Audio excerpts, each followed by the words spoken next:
Hey everybody, welcome back to Gillen's Garage. And behind me here I got something that's pretty cool and what I would say is fairly rare. It's a Ford Factory Flatbed, and I'm going to show you what I got. And you know what?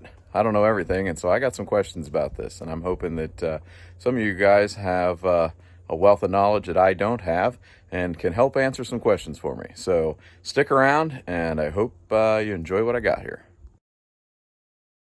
All right, well, first off, if you guys have been in the channel, you've seen this truck before, but it's been two-wheel drive. So upcoming video on the four-wheel drive swap using Skies Off-Road, but here's a sneak peek at how she looks, and by golly, it looks great in my eyes. But anyhow, back to the feature today. Right here, we have this Ford Factory Flatbed. I was able to purchase this on a auction a couple weeks back, and I'm super excited about it, and I wanted to share it with you guys because this thing is like mint, minus some little bumps and bruises from what I would call shop wear from sitting. If you look at the underside of this thing, it is absolutely cherry.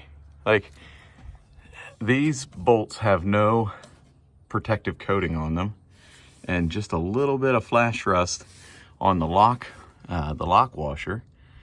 But I mean, the paint underneath, and what was told to me, there's a little bit of dirt, so you can see that it was driven.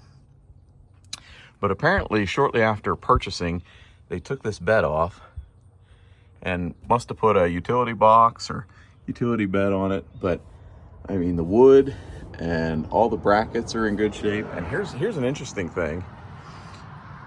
Apparently this is some sort of shipping bracket, because obviously you couldn't put the front stake body. Oh yes, and of course it did come with the entire stake body kit, which is really cool, and they're in really good shape. Obviously they were never really used, but they never took this bracket out. So if anybody knows what this bracket was for, boy, I'd like to know.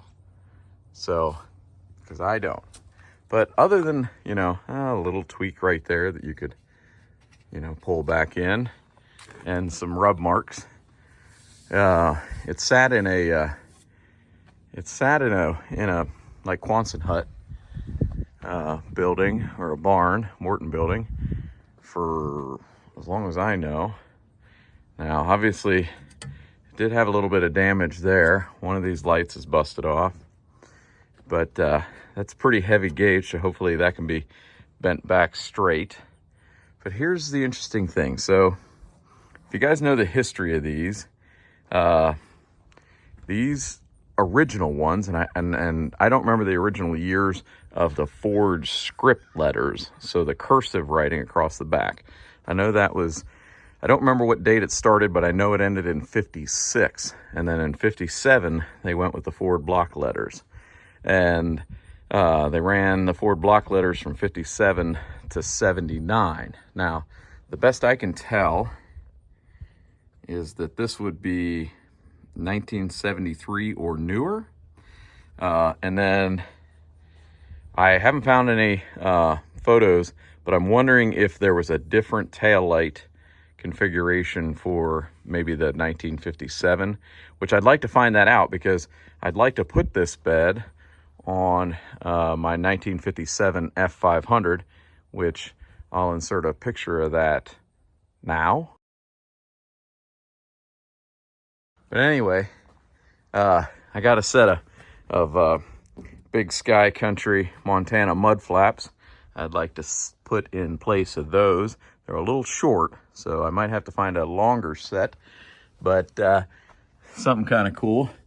I mean, heck, there's a factory run that they got in the wood.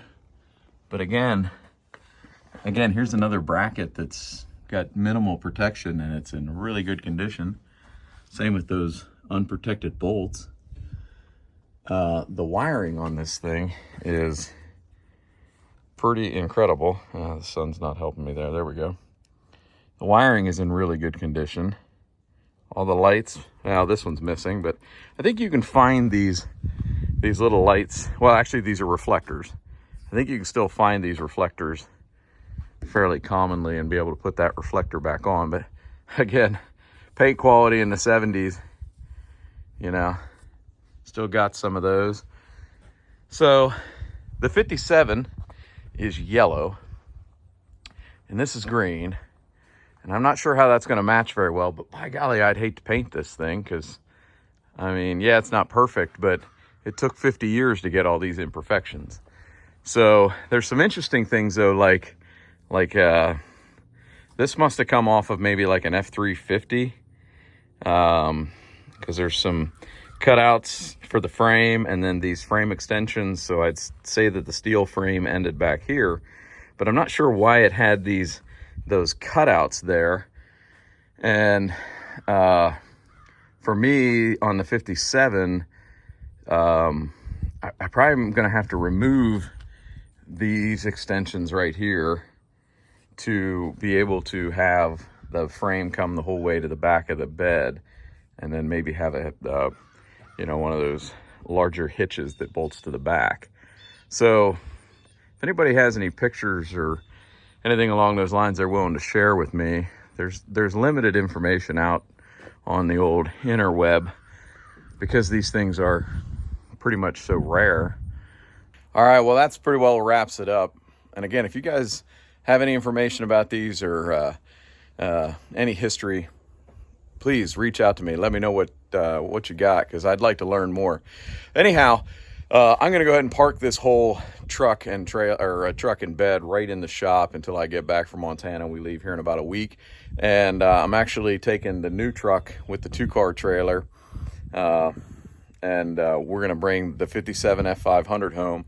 And I also picked up a 64 F100 that's had a 4-wheel drive swap started. And so funny thing I was saying about I got another factory flatbed.